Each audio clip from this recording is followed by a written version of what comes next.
Hello दोस्तों। आज हम लोग बात करेंगे कि अगर हम लोग सोलो ट्रैवल करते हैं और ग्रुप के साथ ट्रैवल करते हैं तो हमें क्या फ़ायदे होते हैं और क्या नुकसान होते हैं। तो दोस्तों, जितना अभी तक मैंने सफ़र किया है, लगभग 300-400 किलोमीटर का सफ़र कर चुका हूँ, उस हिसाब से मुझे लगता है कि जो सोलो ट्रैवल होता है ये आपके कॉन्शियसनेस को जानने का सबसे अच्छा तरीका होता है। इससे क्या फ़ायदा होता है कि जब आप अकेले होते हो और कई घंटे अकेले गाड़ी ड्राइव कर रहे होते हो या अकेले नेचर के करीब होते हो, तो हमारे मन में जितने भी तरीके के विचार उत्पन्न होते हैं उनको देख पाते हैं।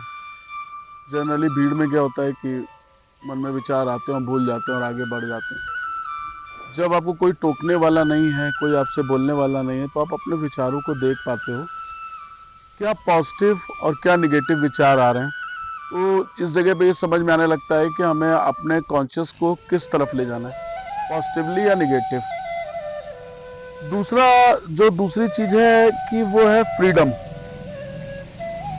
जब आप अकेले होते हो तो आपके अंदर फ्रीडम बड़ी रहती है, कहाँ रुकना है, किसी के कहने का इंतज़ार नहीं करना है। जहाँ पे अच्छा लग रहा है, जिस जगह आप कनेक्ट कर पा रहे हो नेचर से, उस जगह पे ज़्यादा टाइम दे सकते हैं। जिस जगह नहीं कनेक्शन हो रहा है, कम टाइम दे रहे हैं। कभी कभी ऐसा होता है ना कि हम लोग बहुत लंबा लंबा टूर कर कर आते हैं, घूम के आते हैं, पर अंदर से सेटिस्फेक्शन नहीं मिल पा रहा होता है। तो वो जो सेटिस्फेक्शन है वो हमें अकेले ही मिल पाता है, क्योंकि आपके पास पूरा टाइम होता है, कनेक्ट करने वाला कोई आपको डिस्टर्ब करने वाला नहीं होता। तीसरा, नए लोगों से आप मिलते हो, नए कल्चर देखते हो, लोगों की नई सोच देखते हो, उनको ध्यान दे पाते हो, उनसे बात कर पाते हो, नई चीज़ें एक्सप्लोर कर पाते हो, लोकल लोगों से बात कर पाते हैं तो ज़्यादा अच्छा तजुर्बा रहता है उसका। टाइम मैनेजमेंट जो होता है, जब आप अकेले होते हो तो आप अपने आप से टाइम मैनेज करते हो, और उसका फ़ायदा ये होता है कि आपको किसी को वेट नहीं करना होता है कि कितने बजे सो के उठना है, कितने बजे रात में सोना है। कल सुबह का जो प्लान होता है वो पूरा प्लान आप मैनेज कर लेते हो, क्योंकि आप अकेले होते हो और वो मैनेज हो भी पाता है इजली। आपको एक नया इंसान बना देता है सोलो ट्रैवल। आप पहले जिस माइंडसेट से घूमते आए हैं और आज जिस माइंडसेट से घूम रहे हैं, दोनों में अंतर होता है। दिमाग में सोच को एक नई ग्रोथ देता है। थोड़े बहुत नुकसान भी हैं, जो ये है कि सोलो ट्रिप में खर्चा ज़्यादा होता है, लेकिन इससे एक फ़ायदा भी होता है कि आपको पैसे का मैनेजमेंट बहुत अच्छा आ जाता है।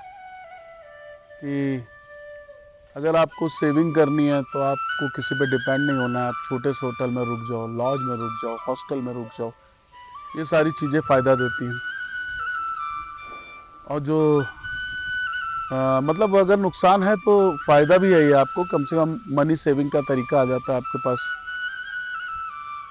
बस आपके अंदर एक फ़ियर होता है, कोई प्रॉब्लम हो जाए तो आप इससे कैसे मैनेज करेंगे। तो जिस दिन आप घर से निकल जाते हो और निकल के आप घूम आते हो या रास्ते में होते हो, तो आपका कॉन्फिडेंस लेवल भी बहुत हाई हो जाता है।